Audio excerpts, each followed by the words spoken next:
Salam sejahtera Malaysia. Sekali lagi denyut nadi suara rakyat bergema di channel ini. Tuan-tuan dan puan-puan yang dihormati sekalian, kali ini Ketua Setiausaha, bekas Ketua Setiausaha Negara Malaysia dan juga bekas ahli lembaga penasihat 1MDB, tuan-tuan dan puan-puan, telah membuat satu pengumuman, satu pengakuan, satu kenyataan yang pasti buat Najib Razak pingsan 78 kali. Pasti buat Najib Razak menangis, terkejut, apa lagi ya, tak sangka. Tuan-tuan dan puan-puan yang dihormati sekalian, Mahkamah Tinggi di Kuala Lumpur pada hari ini telah diberitahu bahawa bekas Perdana Menteri iaitu Datuk Seri Najib Tun Razak yang telah melantik Muhammad Siddiq Hassan iaitu sebagai seorang ahli penasihat, ahli lembaga penasihat 1MDB, merasakan gaji bekas Ketua Setiausaha Negara itu terlalu rendah. Kerana itu beliau telah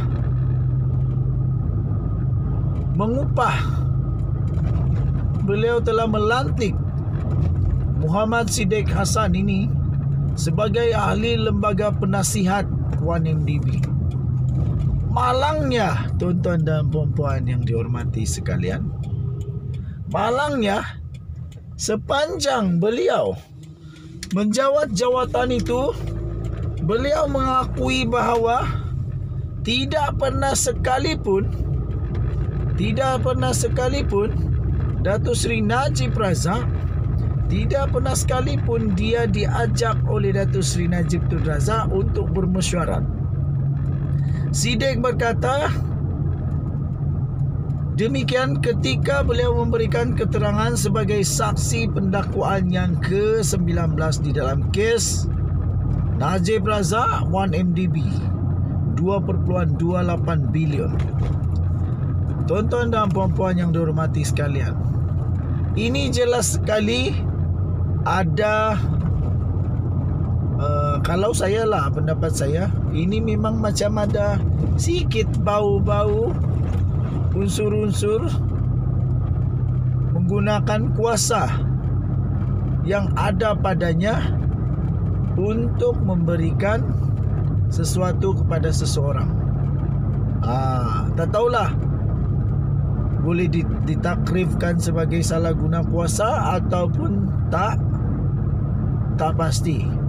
Tapi yang pasti Najib Razak menggunakan kuasanya untuk membantu Muhammad Siddiq yang pada ketika itu dianggap oleh Najib mendapat gaji yang agak rendah.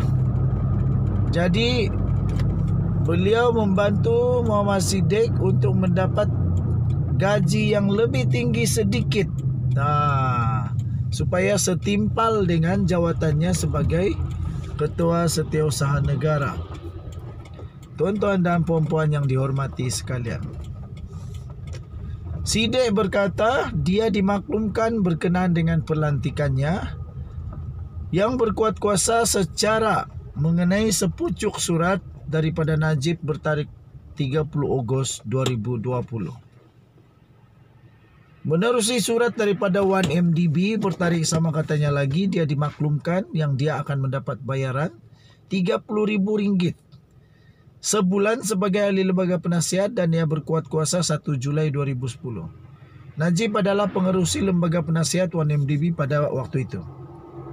Katanya, ekoran persaraannya sebagai Ketua Setiausaha Negara pada 23 Jun 2012, 1MDB telah mengekalkannya dalam lembaga penasihat tetapi bayarannya dikurangkan kepada RM10,000 sebulan.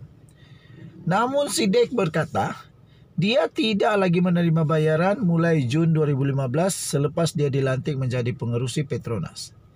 Katanya, saya ingin nyatakan ketika Najib jadi Perdana Menteri, pernah sekali dia tanya saya tentang gaji sebagai KSN. Dan dirasakan gaji saya KSN terlalu rendah. Jadi, saya anggap pelantikan dalam 1MDB adalah untuk tingkatkan pendapatan saya selaku Ketua Setiausaha Negara yang dianggap Najib sebagai sepadan, katanya. Menurut laporan 2013, pendapatan bulanan Ketua Setiausaha Negara adalah lebih daripada RM23,000. Sidek bagaimanapun menegaskan ketika menganggotai lembaga penasihat 1MDB, tiada siapapun daripada syarikat itu pernah memberi penerangan kepadanya atau berbincang berkenaan isu pelaburan dan operasi yang berkaitan dengan syarikat. Jadi dia buat apa dapat gaji 30,000? Untuk mendapat pendapatan lebih sajalah, tahniah diucapkan. Katanya dia kemudian melihat laporan media berkenaan dakwaan penyelewengan dana 1MDB dan juga siasatan SPRM yang berkenaan dengannya. Namun saya tak pernah diberi penerangan atau diberitahu lebih lanjut berkenaan siasatan terhadap 1MDB. Saya sahkan Najib selaku Perdana Menteri ketika itu tidak pernah jelaskan isu 1MDB kepada saya. Walaupun dengan pelantikan saya sebagai ahli lembaga penasihat, katanya.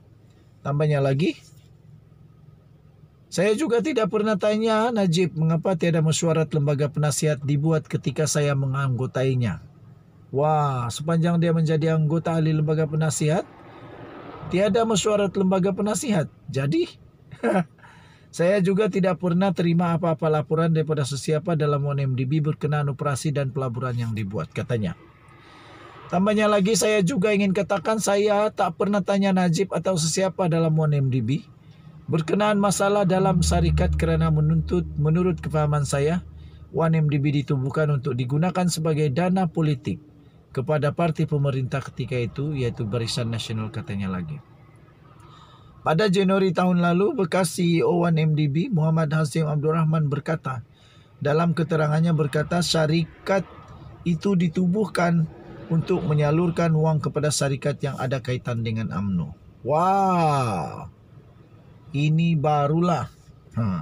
Tahniah diucapkan kepada bekas Ketua Setiausaha Negara yang memang berani menegakkan yang berani, yang betul. Okey. So, Najib semakin dalam bahaya. SRC ada cahaya di ujung terowong. Malangnya 1MDB pula semakin gelap. Saya fikir Najib semakin bahaya. Denyut nadi suara rakyat bergema di channel ini. Jangan lupa tekan butang subscribe, like dan share. Kita jumpa lagi. Bye-bye.